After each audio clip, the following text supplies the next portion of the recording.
Welcome to this edition of the Million Dollar Mastermind podcast.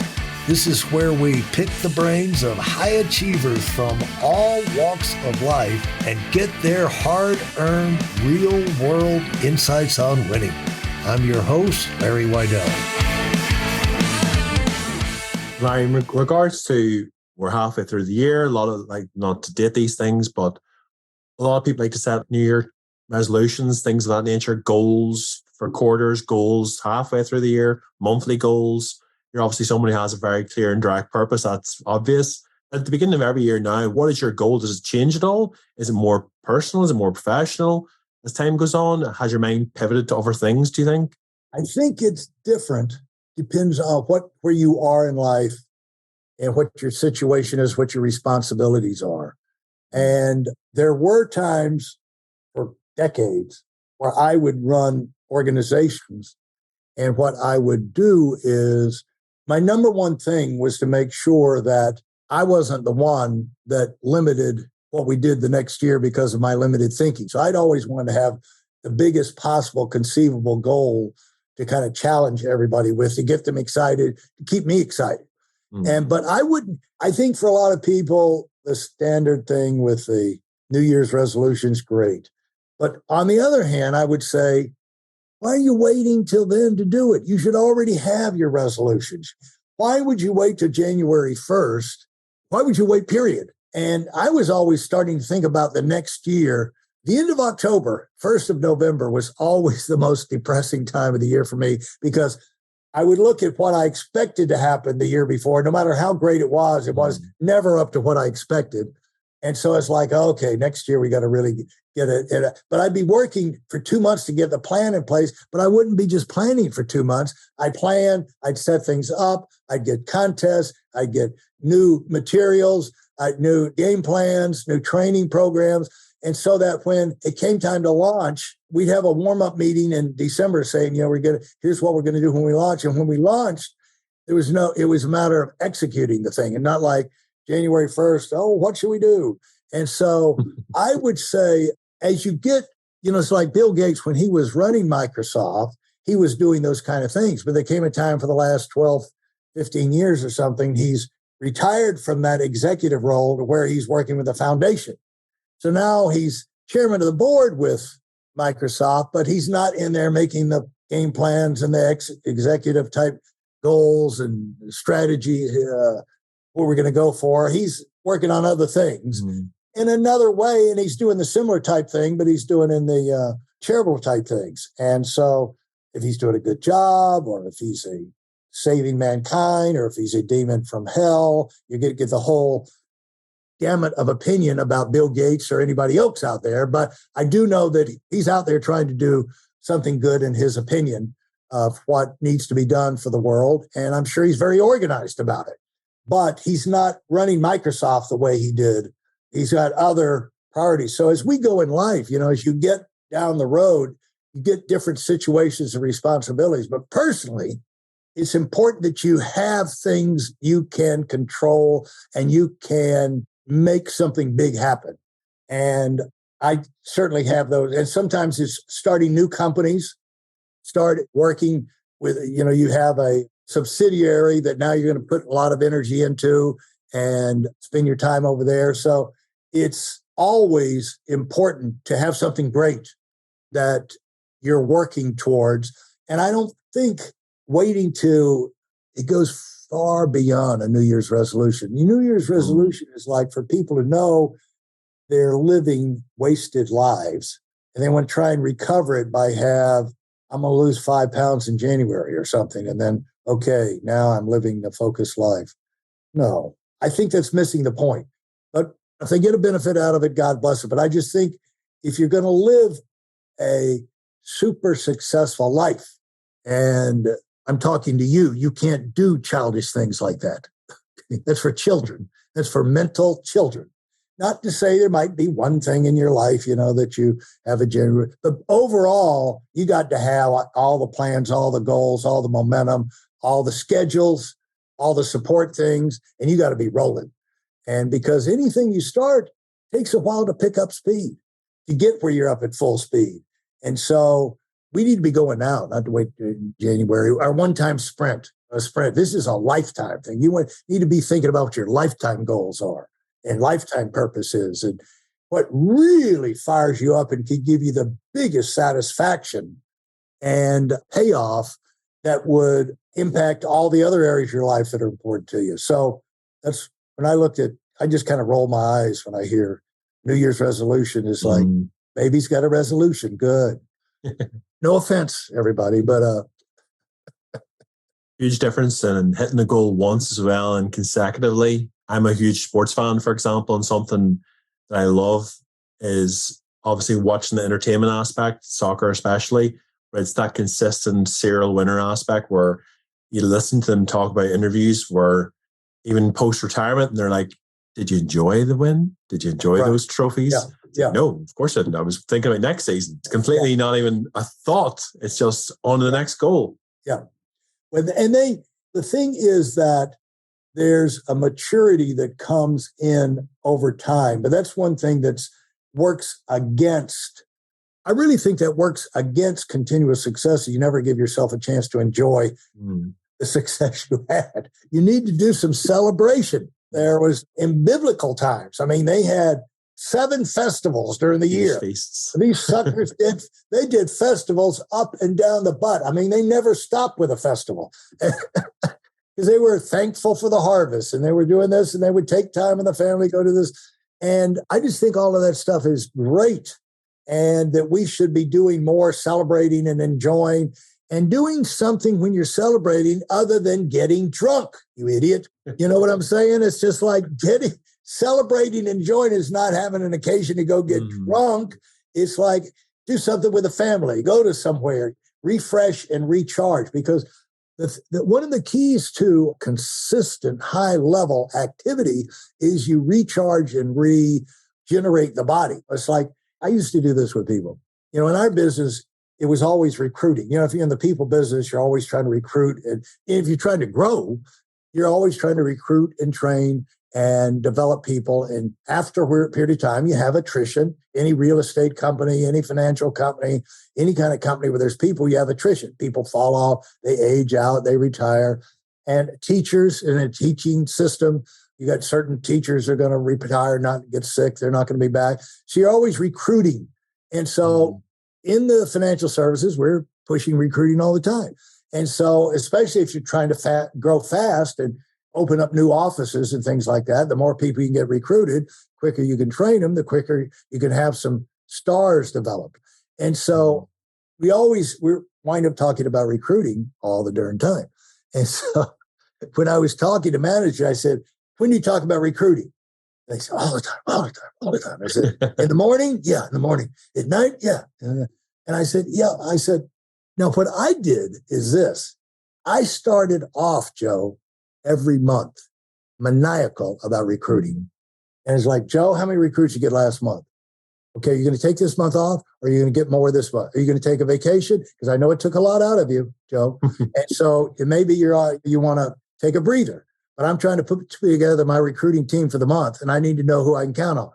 I can't make you do anything. You're only going to do what you want to do. So you tell me what you want to do.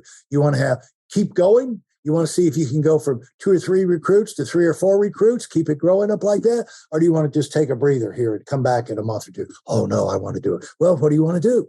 Okay. And you serious about that? I can count on you on that? Okay. And so I would hit it with a bit. And then I call everybody back. As soon as somebody got a recruit, it's the first of the month, I'd have this conversation. I call them back and say, hey, Ralph's already got 1 recruit. And John's already got a recruit. Isn't that great that he got 1? Because it's just like they broke the ice. They got the first one. And then if they got the second, but after a week or 2, the numbers would start to come in and I could see the number add up to something where let it play out for the month and we're going to be there. And I'd let it ride. And so I'd start talking about production, training the recruits, production. And then I ended up the month talking about promotions, pushing it over the finish line. What do we need to get you a promotion by the end of the month? But then when I came back into the first of the month and started talking about recruiting with a vengeance, it was a little fresh. So you need to mix things you do all the time. You really can't do all the time. You got to have a rhythm to it, but you can have priorities. recruiting is the priority. That can never go down. In my world, the way I judge myself was if recruiting went up in the month, it didn't matter what else happened. We had a great month. We won. I did my job. I don't care what else happened. But no matter what good things happen, biggest paychecks ever, biggest payroll ever, biggest production month ever, most promotions ever, most people qualify to win a contest to go on a trip to Hawaii or whatever, didn't matter. If the recruiting was not up by one, at least, I failed. And so I knew it started and ended with me. And so the thing is, but for me to do that, I couldn't nag everybody about it all the time because they get sick. They wouldn't even listen to me. It's one thing for you to talk about it. It's another thing, is anybody listening? And so are you having the impact? So you have to pace it. But that means your priority never changes. It's always, your priorities is the same. And so that's what I would find. So getting back to your question, let's get back to your question. Well, my question's kind of brewed a little pot here and has spawned off another thing. Something you were talking about there was like pitting people against each other. And that's something that really sparked something in my memory where it's like anywhere I've been before, it's always like, who's got the best team in the company? Well, you want it to be your team. Yeah. And you'll find sometimes that you'll be nagging your coworkers and you'd be like, especially if you're in sales, which I was in the past, and you'd be like, do you see he just got a sale or you're not going to get one? Yeah. It's always about something, no matter what you're selling. We would have had a thing where other team members or team guys from other teams would have come up and seen the board and seen what kind of scores we had. And they would stand back and be like, that can't be real. Yeah. How's that possible? Yeah. And for me personally, I always like being the guy closest to the board because it'd be less distance to walk to put my scores up as well. Yeah. Do you find like pitting people against each other really work? What would be your kind of advice for people who are like coaches or trainers in that kind of sales capacity, especially where it can really be dog eat dog? Well, Art Williams used to explain it like this. And by the way, before, what we were talking about was enjoying your victories and things like that and pacing. And that's why I was trying to get it to pace it. You know, it's just like, it can't be relentless all the time. And I was getting to where I was going to give you this example. It's like, if I grabbed your hand and I said, okay, I want you to crush my hand. Well, you might be so strong that you just about crush my hand. But I said, and then after a while, you're going to let up. And I said, don't let up. Keep going, keep going, keep going. And what happens is you just can't keep it. And so maximizing your effort, peaking for a win. A lot of sports, you know, with these teams and all, you're thinking, again, it's the priority of winning, but not the maniacal every second of the day. You know, that you got a space where your energy and your emphasis and all of that stuff. And to refresh, give your team, when they've made the maximum effort, give a chance to kind of refresh and get happy again and heal up from the injuries and reset their perspective and then hammer down and go again and get into a rhythm about that. But if you don't get a celebration of victory built, some way of enjoying it, and people are like, why am I pushing myself? This is just, sooner or later, you keep the most maniacal people and most successful people because they have the biggest paychecks and things like, but you're going to drive a lot of people into the ground. And a lot of our success rises and falls with those people below the top tier, whether or not they're encouraged and they feel like it's worthwhile to keep pushing and things like that. And so competition, to me, the final word on competition is this. Ultimately, we're in competition with ourselves. Okay. And that's what I always looked at is like, what am I capable of? What potential is put inside me? And what gifts have I been given or people where if I do what I'm supposed to do in the equation, we'll have this kind of success. And so I chase potential.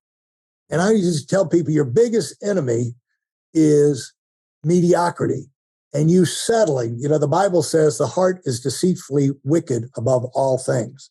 And so it's real easy to talk yourself into, I'm not being treated right. I'm working too hard. I deserve this and I'm not getting that. And so it's real easy to get yourself off track. And that's why winners work off results. They don't work off how they feel. I got this early in my career, like facts, faith, feelings. If you want to be a winner, you operate off facts. You put your faith in those facts that if I do these things, so many appointments. So I do so many things like this, make so many, I come up with this, that, and the other.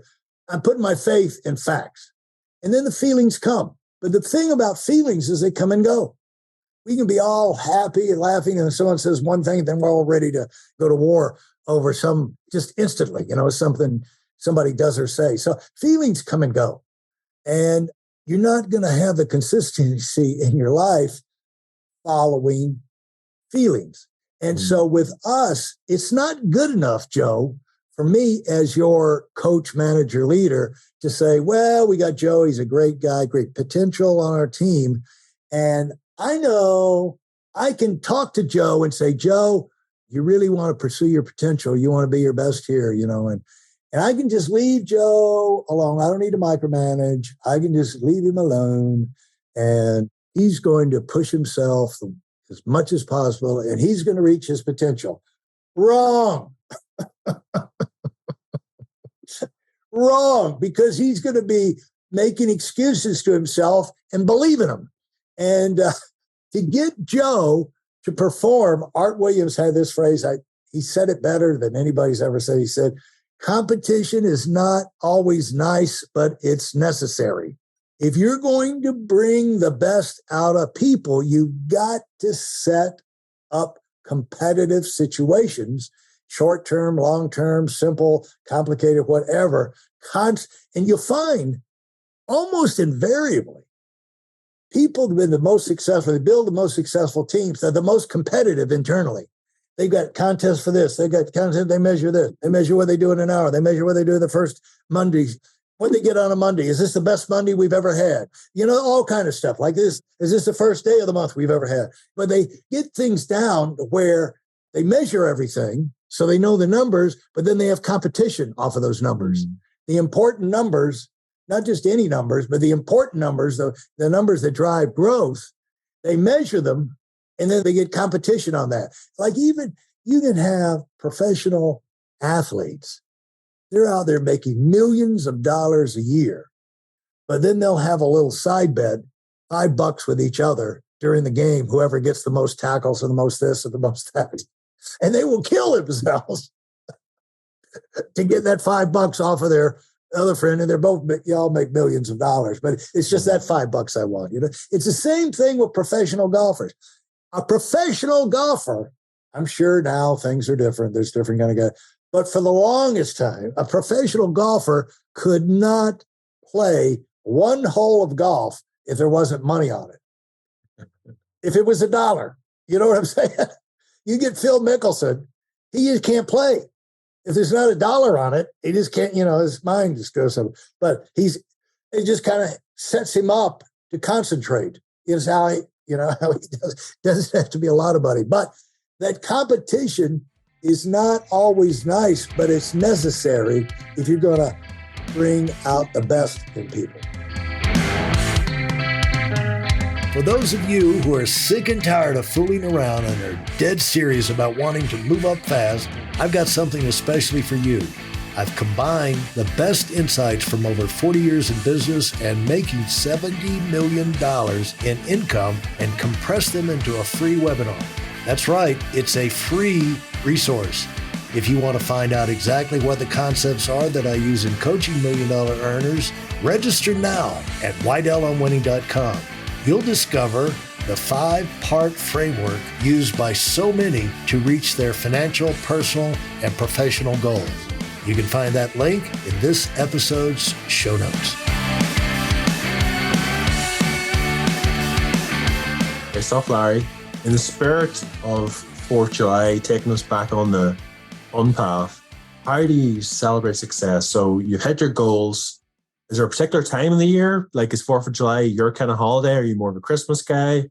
What makes Larry tick? What makes Larry take off the shoes, I suppose? I think the secret, Joe, to me is to rise above all that crap. You know what I'm saying? To me, that's kind of when you celebrate with your family. It's good to celebrate with family because they can get off that time and they're thinking, to me, that's the only reason.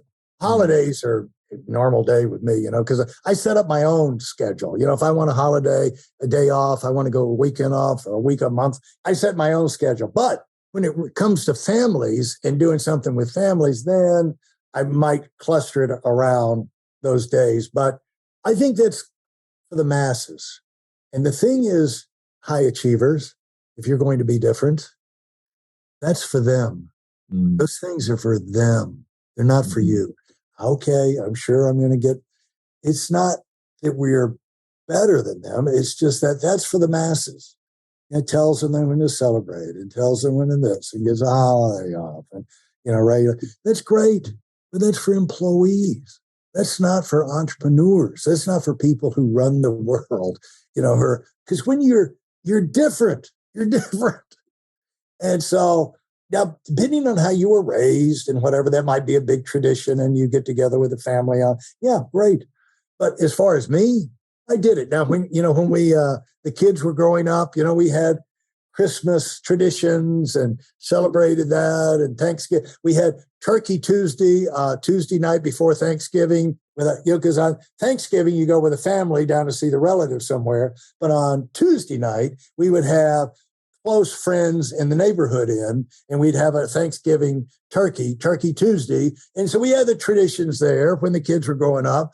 And so I would say it's not for just employees, but for families with kids growing up, but as you get on your own up, you kind of go beyond that. And so we got to one point where we'd have a party in early Christmas. We'd kick off December with a Christmas party, and we'd have our people from the horse world, from our neighborhood. We had people from the church, but they would, on their card, they would have their name and how they knew us. From the horse world, from the neighborhood, from the church, from the family, from the business, whatever, like 6 or 7 different areas. And all these people come in, but it's a great mix and mingle once a year. And we start, every year we develop another tradition, okay? Until I think my oldest son was about 15 years old, and he said, if we just start another tradition, we're not going to have time to even have Christmas. That's when I realized I'd kind of overdone the tradition. Those are phases you go through where you put a whole lot into it. But I mean, I did the thing where I was the one to decorate the Christmas tree. We had a big high ceiling living room and put a 13, 14-foot Christmas tree in there on a stand, a 2-foot stand. And I'd be the one to decorate the whole thing, and did that every year.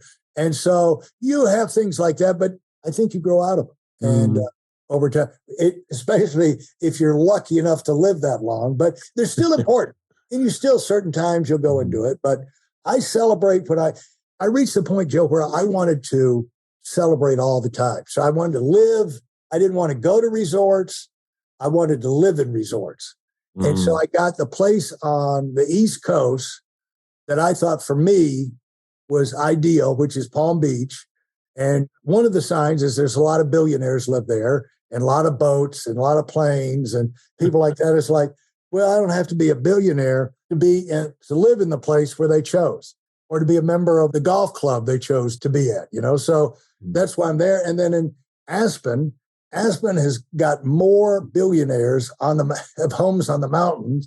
And it's the place where, I don't know still, but it was where they always held the Gulfstream convention, because they had more Gulfstream owners had homes in Aspen than any place else in the world. And I said, you know what?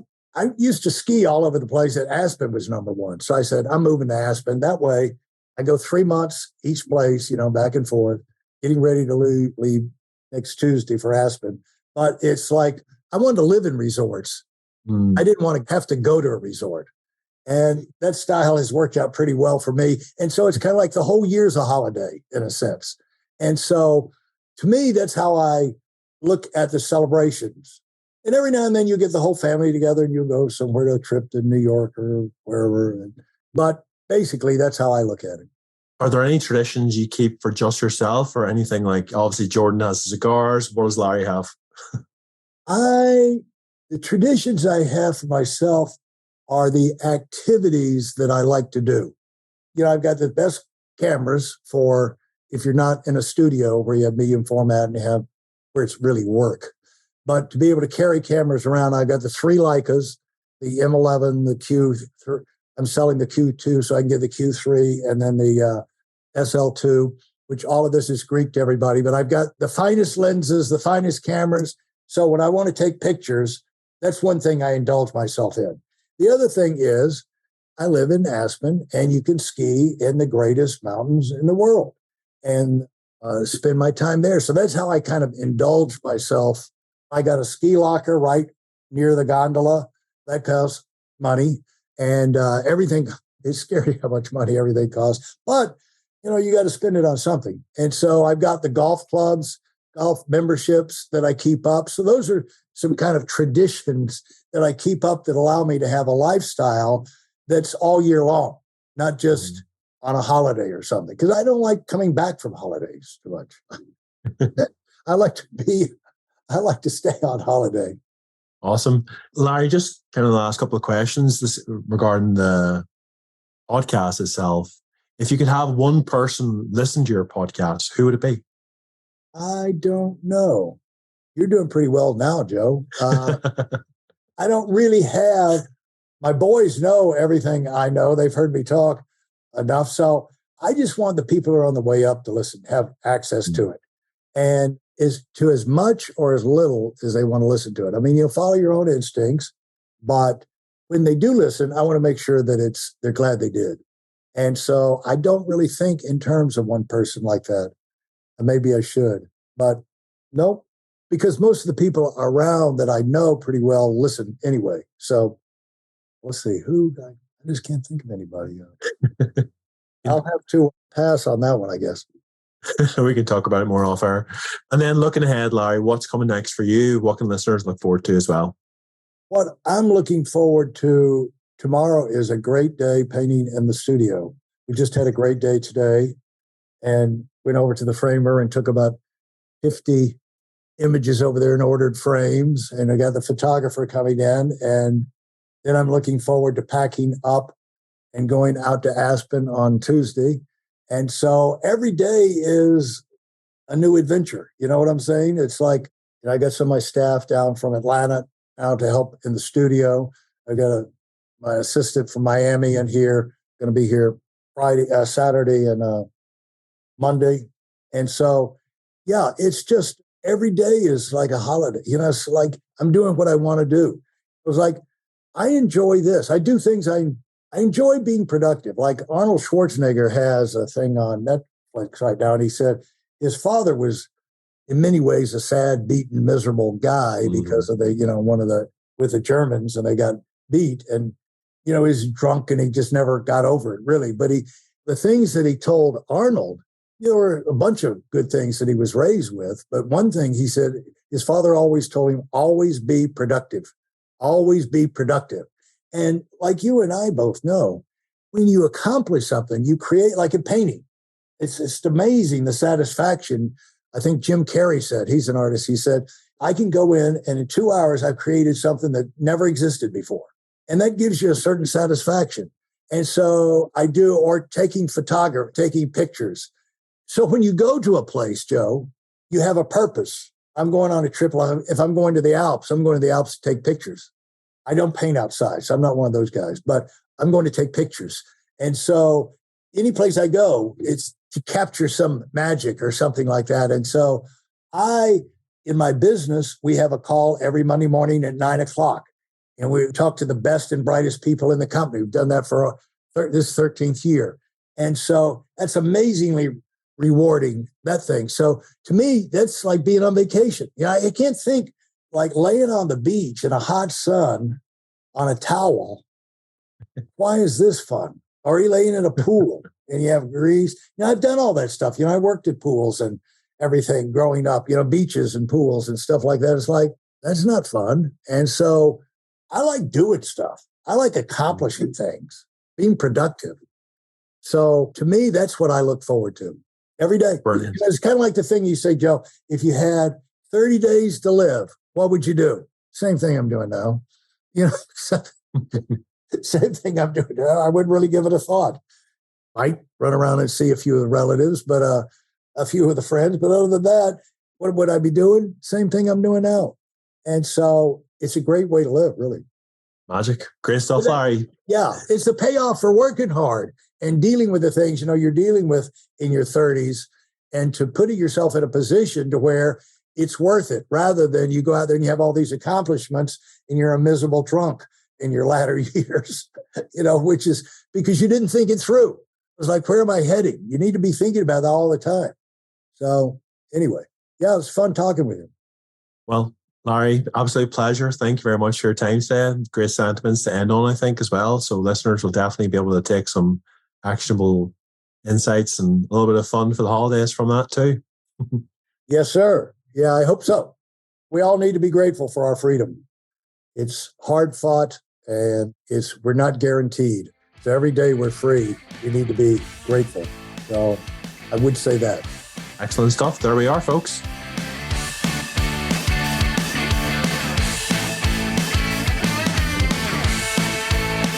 Million Dollar Mastermind, as always, is brought to you by Larry Weidel. To find out more about winning strategies, and definitely check his webinar out. It helps others break the $1 million barrier every year. Visit weidelonwinning.com. And for the podcast, make sure to search for Million Dollar Mastermind with Larry Weidel and wherever podcasts are found. Please leave a nice comment on there, or a harsh comment if you will, and we'll be sure to give you a shout out in a future episode. Thanks very much on behalf of the team. Thanks very much for listening.